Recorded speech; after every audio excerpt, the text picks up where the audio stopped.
This is The Edgy Perspective. Hey, I'm Dan Waldschmidt. Welcome to the show all about how ordinary people can transform their lives and do outrageous things. Now, if you're someone who's willing to believe in yourself, to fight, cry, sweat, bleed today, and do it every day after that, then this is the show just for you. We're your people, your family, fellow warriors. We're here to help you fight and win every day. Now, today we're gonna have an edgy conversation about how you can do it your way. Life is full of questions. Sometimes the questions are really easy. What am I gonna have for dinner? What do I want to study in school? That one may be a little more difficult, right? Especially if you've changed your major a few times. What job do you want to get? What type of person do you want to fall in love with? How much money do you want to make? Where do you want to be someday, right? When you turn around, what do you want to see behind you? And then there's hard questions, you know? The questions that keep us up at night. Well, a lot of those questions have to do with money. Frankly, it's the number one category of questions that we receive on a monthly basis. In fact, we took a poll and asked our audience, we asked all of you, if you wanted to have happier marriages, if you wanted to get promoted, if you wanted to start a hobby, turn it into a business, what was the most important thing for you? 75+% of you, I think, and that may even be low, more than 75% of you said, I really care about one thing and only one thing, money. How do I make more of it? So we wanted to check this out. Is our audience different? Are we better? Well, we know we're better, but how does this compare? So we went over to Quora.com to check out a few of the questions that people were asking over there about money specifically. Now, one of the most popular questions with 350,000 views was this question: what are some easy ways to make $1 million? Fair question, right? Some of you may be thinking that right now. How do you make $1 million? Well, some people left some answers. They said, take $5,000, buy a beaten up house, fix it up, and then use that money to buy another one, and now you have two, and then take that money and do 3 and 4, and then eventually you build a multi-million-dollar empire. Other people said, develop skills that no one has and charge people lots of money for it, and then you're gonna make lots of money doing that. So here's the real honest answer when it comes to money. How you make $1 million is gonna be different than how someone else makes $1 million, right? You're not Kenny G, so there's no way in the world that you're gonna play the saxophone, or is it the clarinet, one of those things. But if you're ever at a Christmas time party, or if you're ever in an elevator somewhere, you're gonna hear some Kenny G. How many of you are gonna go make $1 million being Kenny G? Right? So it's kind of crazy to sign up for Kenny G's email list about 7 steps to epic wonderments to make $1 million, right? The same thing is true for Peyton Manning. He makes his million throwing touchdowns. Not many of you are going to be able to do that, right? Right? Congress makes its money pretending to make laws or something like that, right? You're not going to make money doing that. Think about the woodworker down the street, the plumber next door, the person who landscapes your yard. All those people make their millions different than you.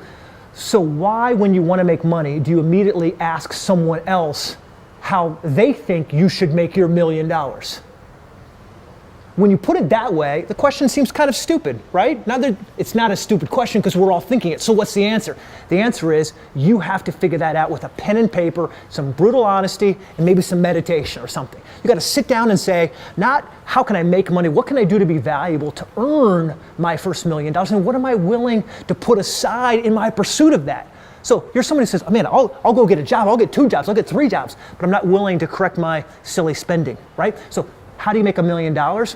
Well, number one, you have to work really, really, really, really hard. And you have to budget, right? There's some obvious things. So if those aren't the foundation to what you're going to do, then making money, building your business, turning a hobby into a business is going to be a real big problem with you. So that's one answer you may not want to hear when it comes to making more money. Question number 2 about money was, can money buy happiness? Yeah, of course it can, right? If you don't have it and you're struggling to make ends meet, you're not too happy. Now, it doesn't automatically guarantee that you're happy. I know a lot of famous friends who have lots of money, billions of dollars, big yachts. I love to go to their yachts and hang around them, right? But they're not necessarily happy. They're not any happier than you are. In fact, there's been some studies that say if you make more than $70,000 or $80,000, you're probably, that's the pinnacle of happiness, right? Having more isn't going to automatically make you happy. Having less than that, you might be a little bit uncomfortable. So think of money as fuel. If your car has 5 gallons of gas and my car has 500 gallons of gas, guess what? My car is going to go further than your car, right? Why? Not because my car looks sexier, because I have more gas in my gas tank. And that's what money is. It's fuel to get you to where you want to be. Now, third question, is making a lot of money ethical? Yes, right? But the road to making lots of money can sometimes be dangerous because you see people cheating and you think, well, they're making money and cheating, maybe I can cheat too. Just remember that no matter what you're doing, right? Money is just fuel in the gas tank, all right? So we come back, I want to talk about other things besides money because believe it or not, there's more to success than just making another dollar bill, right? It's about the skills you may or may not have in your life. What skills do you need to have? We'll talk about that right when we come back. Hang with us. Good speakers inspire people. Great speakers inspire movements. We choose to go to the moon in this decade and do the other thing, not because they are easy, but because they are hard. If you're looking to drive massive change in your organization, you need an edgy conversation with Dan Waldschmidt. I gotta be honest with you, I feel a little more weak than I thought I would be. I was out running, I thought, I've been running for 9 hours. That's insane. I've never done this before.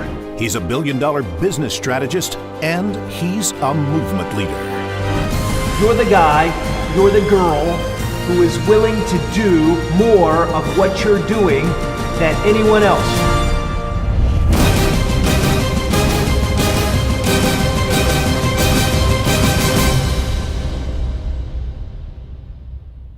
Hey guys, welcome back. So we just talked about your view of money, right? If you've got the wrong view of money, you're going to struggle for a long time being successful.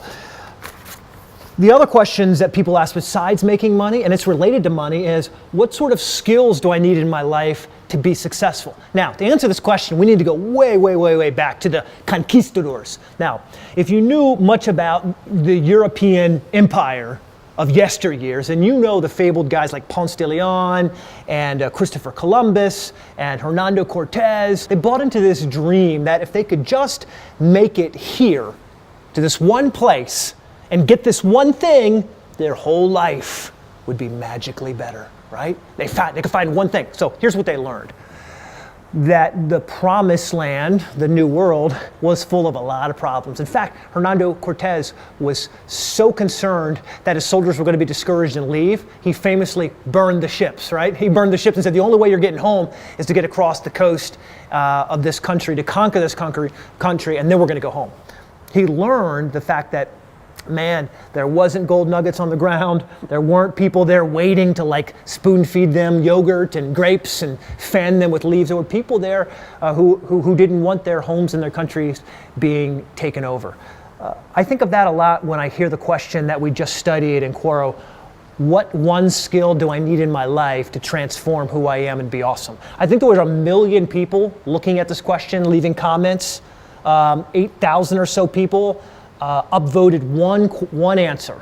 One answer. By the way, you got to love our research team just digging into this stuff, finding it out. But the one answer that got the most votes was learn to be happy alone. I think I commented when we were talking about show prep. That's really like being a loser, but no one there to remind you that you're still a loser. Somewhat kidding. But here's the answer to that question. What's the most important, valuable skill to have in your life? It's what you're missing right now. You know what the truth is? What skill you need in your life is different than mine, and the skill you need now is different than the skill you're going to need. I was joking in our TV prep meeting before the show, just talking about, when you're a baby, it's a pretty awesome skill to be able to crawl around. I've got a 2-year-old daughter. Guess what? It's a pretty awesome skill now that she's potty trained. Trust me, ask my wife and I. That's an awesome skill that she's potty trained. But guess what? When she's 16 or 17 or 18, she's probably not going to be bragging to her boyfriend about how potty trained she is, right? That's not an awesome skill when you're 16 or 17 or 18. It's something we assume you to be. Some of you right now are thinking, I need the skill of how to get promoted. I need the skill of how to build relationships. I need the skill of how to make money, how to retain money, how to budget money, how to find a spouse, how to engage in an office environment where there's politics. And I'm not sure exactly how to navigate. I need to learn that skill. And here's the thing about skills. Just about the time you master one, right? And you're like, man, I'm so good. I got this down. Bling. This other skill comes up and you realize, oh no, I've got to learn something new. So people who are successful, ordinary people who achieve outrageous success in their lives, are always pursuing skills that they need to get them to the next level in their life right now. So there's a couple things you might need to do right now. And this goes back to our topic about money. if you're not brutally honest with yourself, sitting down in a quiet room going, what am I missing? Like, not the stuff I tell my friends or my peers or my wife or the people I work with, but what do I really want from my life? And then what skills do I need to develop? Okay, let me be honest with you. You know what one skill I had to develop in my life until recently? I suck at accounting. I mean, I really stink at it. You know why? I hate it, right? As long as I know more money's coming in than is going out, I'm good, baby. I'm totally good. Guess what I had to learn?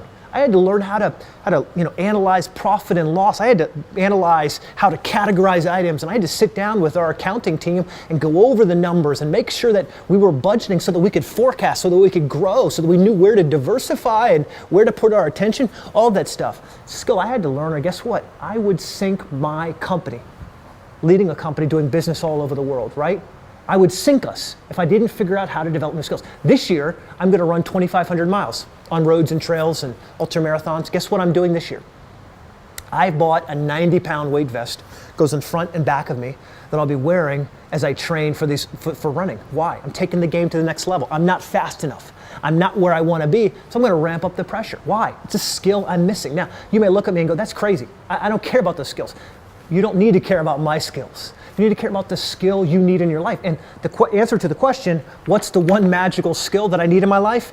It's the one you're missing right now. What you just thought about, what just went through your head when I said that, that's what you need to be focused. That's the most important skill. What are the most underrated life skills? Listen, the most underrated skills are usually the ones that are inside you that people don't know about. Persistence, sometimes honesty, kindness, right? These are skills that you don't know you're missing until you don't have them. Kind of like oxygen, right? You don't even know that it's not there until you're gasping for more of it. Then usually it might be a little bit too late. So think about the skills that you're missing right now and think about how many of them are going to come back to bite me down the road. Are there any skills you wish you had? Of course, right? Right? There are a lot of skills. I wish I could play the violin. I actually do. I wish I could. I'm not joking about that. It'd be awesome to play the violin. I play the piano. I wish I could play the violin. I just haven't developed that skill. Here's the reality about developing skills. You got to prioritize, right? We just talked about learning new skills.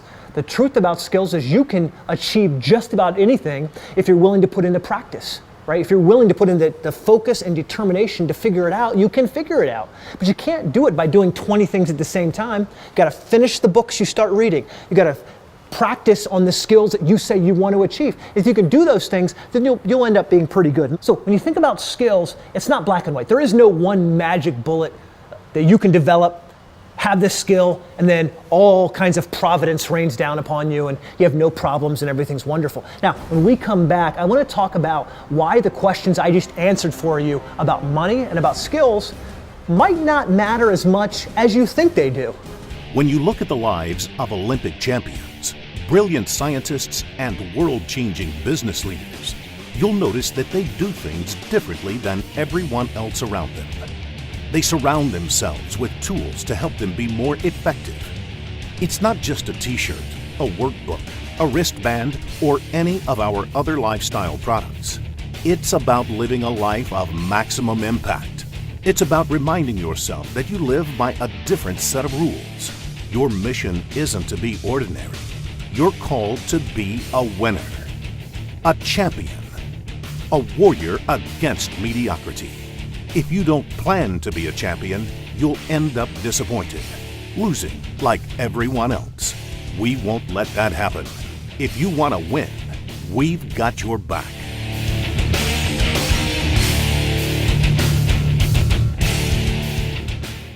Hey guys, welcome back. So we just spent the last 10, 11, 12 minutes talking about some hard-hitting questions about money and about skills. So now the reality about doing it your way is that no matter what questions or answers I give you, it doesn't really matter what my opinion is on these things. I mean, frankly, it matters what your opinion is, right? Now, what's hard about that is that there are always gurus, there are always experts, always people who tell you, this is what you need to do. If you're going to be successful, you have to do these things. And so it's easy to buy into all of the mantras and processes and workflows and all of these things that you're supposed to do. And if you don't do those things, you're not going to be successful, right? That's what you're made to believe. And the reality is that you have to do this your way. So you may be thinking, Dan, how do I do this my way, right? How do I take the stuff I'm learning from this show, stuff I'm learning from other amazing people, how do I turn it into something that's usable? Now, there are 4 things that we think enable you to be successful on your own terms. 1, be relentless about figuring it out. The truth is, you don't know what it is that you probably want right now. You don't have all the answers to that. Whatever it is that you want, you probably have questions, right? That's why we're having this show, because hundreds of thousands, millions of people that are asking these questions are looking for help. How do I get to where I want to be? I'm not sure. So you have to be relentless, because you're going to try stuff and you're going to fail. And you're going to think, man, I tried that, didn't work out. What's wrong? What's wrong with me? I must be broken. The reality is you're not broken, and that being successful is a complex issue. It's not black and white. It's a billion shades of gray. It really is. And what worked for someone else may not work for you. And what worked for you in years past probably isn't going to work for you today. So you have to be relentless about trying and failing and trying and failing until you actually figure it out. Now remember, trying is what you do until it's done. So if you're not trying right now, if you're not relentless about learning and planning and preparing and actually executing, you're going to struggle a lot. Be relentless about it. 2, avoid negative people like the plague. Avoid negative people. There's like one bit of advice that can like shower epic awesomeness on your life. Avoid negative people. Those people might be in your family. Those people probably are in your church and community and school and work. These are people always who have something to say. Oh, well, that'll never work, or we'll see. I thought you tried something last time, right? They always got the snarky one sentence, comment to whatever you try to achieve with your life. And the reality is you have to avoid those people.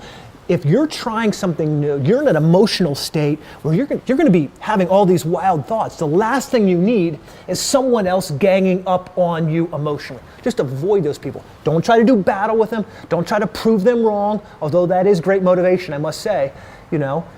Just avoid them. Number 3, if you're going to avoid the bad people, then make sure you bring into your life people who can motivate you to help get where you want to be. What does that mean? Some of those people you're going to need to pay for, right? I'm saying that as a guy who doesn't sell you services, so there's nothing you can buy from me. But there are other amazing people all around us who sell mentoring and coaching and planning and strategy efforts, right? Who will help sit side by side with you and help you get to where you want to be. Maybe it's financial goals. Go find a financial guy who can coach you. Maybe it's physical goals. Go to the gym, get a membership. Find one of those trainers to say, I want to lose 20 pounds. How do I get there, right? You got to bring those people into your life. And a lot of those people you got to pay for, because your friend will just tell you what you want to hear, and your grandma is going to love you no matter what you do, right? And some other people are going to fight with you no matter what. So you got to pay for people to help you get to where you want to be. That is the most revolutionary thing I've figured out in the last 24 months of my life, is that I can either try to do it all myself, fail, get back up, fail, get back up, fail, back, get back up, keep doing that cycle, and I'll get there. Or I can get there faster by just paying people to help me be successful, right? So be relentless about figuring it out. And then number 2, avoid negative people. And then surround yourself with people who are willing to help you. And then last but not least, number 4, don't quit. Don't quit. Now this sounds a lot like number 1, but it's actually it's what begins this whole cycle. See, quitting's an attitude.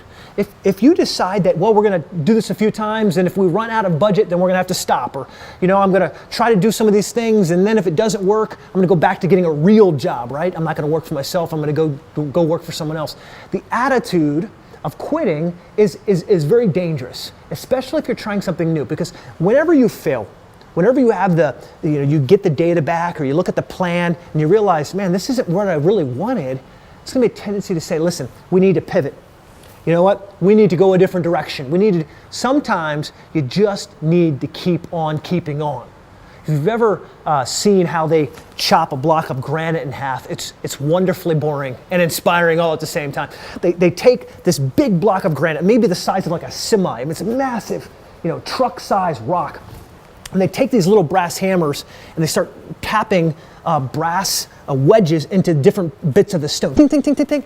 And what happens eventually is if you hit those chisels enough times along this block of granite, all of a sudden, that stone just cracks right in half. Now, what did they do? They did the same thing over and over and over and over and over and over and over again, right? If you watch the time lapse of these videos, it's like 15 minutes of time lapse, which is like 17 and a half days of actual labor. Just tap, tap, tap, tap, tap, tap, tap, tap, tap, tap, tap, tap. And eventually, what they got out of it was something that looks beautiful, on your floor, something that looks beautiful on your countertops, right? All because they did something really, really purposeful. They didn't quit. More people fail in this pursuit of getting to the answers because they just quit. And if you can do those 4 things, if you can do those things relentlessly, then guess what? You're not going to struggle with finding answers to your questions. You know what you're going to realize? The answers are inside. No, it's not that you know it all, and right? It's not that you don't need anybody's help. It's the fact that you're strong enough to keep doing whatever it takes until you get to where you want to be. That's the truth about how to live life on your own terms, that you're going to make mistakes, you're going to fail, you're going to get it wrong, but if you're tough enough, if you're relentless enough, and if you protect your mind from all the baggage and the bad people who just want to bring you down, you'll get there, okay? So what are the takeaways for this week? 1, we all have questions. The answers are out there. We have to be relentless about finding it. 2, we have to avoid negative people. 3, we have to bring other people into our lives. Number 4, we have to not quit. Right? That's our plan. We're not going to quit bringing this show to you. We're excited about it. If you have questions like some of these on Quora, shoot them to us. Shoot them to us on Twitter. Get Edgy on Twitter. You can email us, awesome@edgyconversations.com. You can call us. Our phone number's on the web. You can send us a snail mail. We're all around. We'll answer all of your questions. Or you can just leave a comment. We're all about making sure that you have answers to your questions. The harder, the better. Those are actually the fun, juicy ones we can dig into. And if you like the show, come back, tell your friends, share it with other people, right? We want to make this show powerful. And if you're an ordinary person who wants to achieve more with your life, then we challenge you, stay edgy, be awesome.